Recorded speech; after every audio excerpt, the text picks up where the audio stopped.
Assalaamu calaykum. Kulan wacan oo wanaagsan meel kasta dunida ka joogtaan waa mar kale barnaamijyadeena caafimaadka.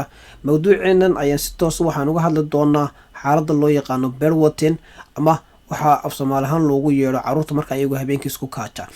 Qoysas badan ayaa xaaladdan marka soo food saartay carruurtooda isla markaana ka warwarsan xaaladda marka carruurta ay ku sugan yihiin iyo sidoo kale mararka qaarkood waxa ku dhici kartaa daayarta.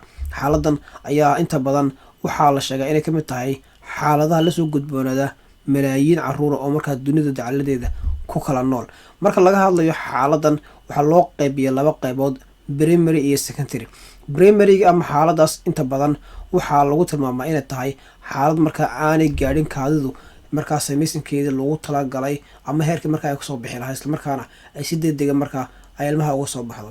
Taas waxaa la odhan karaa waxay dhici karta in markaa ilmuhu ay u horseedi karto in markaa habeenkii uu isku kaajo ama uu noqdo markaa carruurta isku kaadida. Iyadoo sheegi doono waxyaabaha keena qaybta dambe.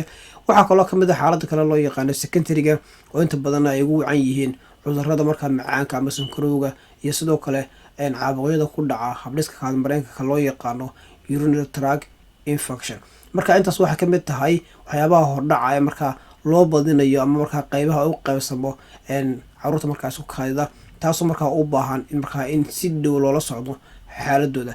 weliba waxaa dhici karta in xaaladda labada loo yaqaano secondary-ga ilni muddo 6 bilooda laga yaabo ilmahaasi inaanu markaa isku kaajin habeenkii, dabeetana 6 bilood kadib uu bilaabo markaa habeenkii ilmahaasi uu isku kaajo.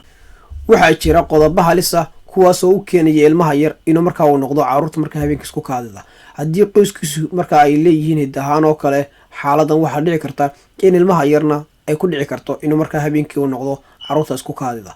Waxaa kaloo ka mid ah in inamadu ay ka badan yihiin marka loo eego hablaha xaaladdan loo yaqaano bedwetting ama markaa carruurta markaa habeenkii isku kaajaya. Waxaa kale oo ka qayb qaadan kara arrintan carruurta habeenkii markaa isku kaajayaan in ilmuhu markaa aanu xadidi karin ama aanu kantarooli karin kaadi haystiisa, taasoo markaa keenaysa in ilmuhu markaa ay kaadidu ay kasoo baxdo isagoo markaa aan ogeyn. Qodobada kale ee keeni kara halista waxaa ka mid ah haddii ilmuhu yahay mid markaa buuran ama cayilan oo kale. waxyaabaha kale ee markaa halista ay keeni kara waxaa ka mid ah in ilmaha yar habeenkii isku kaajo hadduu yahay markaa carruurta markaa aada u qalqaaliga ama markaa aan fadhiisanin. Taas waxay keeni kartaa inuu noqdo markaa carruurta isku kaadida.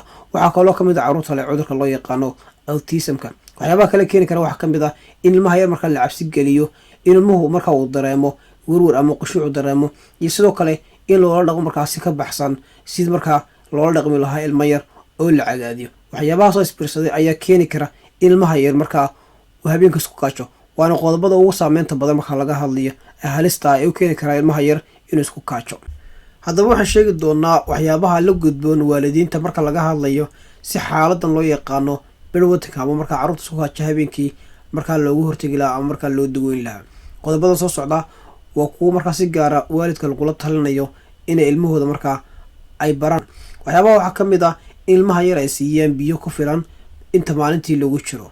waxaa kaloo ka mid ah in ilmaha yar la baro inuu si joogta markaa u booqdo ama markaa u tago suuliga ama musqusha inta u dhexaysa 4 jeer ama 7 jeer maalintii. waxyaabaha kale ee markaa lasoo jeedinayo waxaa ka mid ah in ilmaha yar la siiyo abaalmarin markasta uu tago markaa suuliga, taasoo ka dhigaysa ilmaha yar ay ka caawiso in markaa uu la qabsado hanaanka caadiga ee markaa ilmaha yar uu kaajayo, taasoo markaa ka badbaadinaysa inuu habeenkii uu noqdo carruurta isku kaadida. waxyaabaha waxaa ka mid ah ka caawinaya ilmaha yar inuu la qabsado hanaankan cusub ee markaa uu suuliga booqanaya musqusha in loogu dhajiyo sawiro yar markaa muujinaya waxyaabaha uu sameynayo.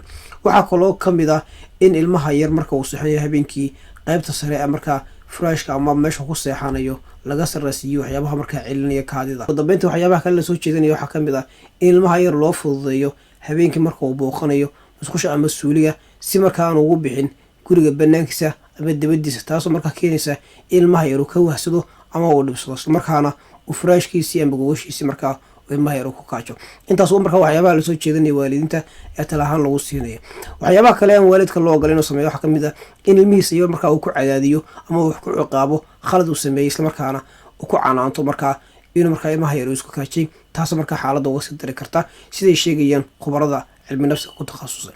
waxyaabaha kale lasoo jeediyo waxaa ka mid ah in carruurta laga ilaaliyo maadada kaafinta cabitaanada ku jirto sida koolaha, shaaha iyo sidoo kale kafeega, kuwaasoo markaa keenaya markaa in ilmaha yar uu isku kaaji karo.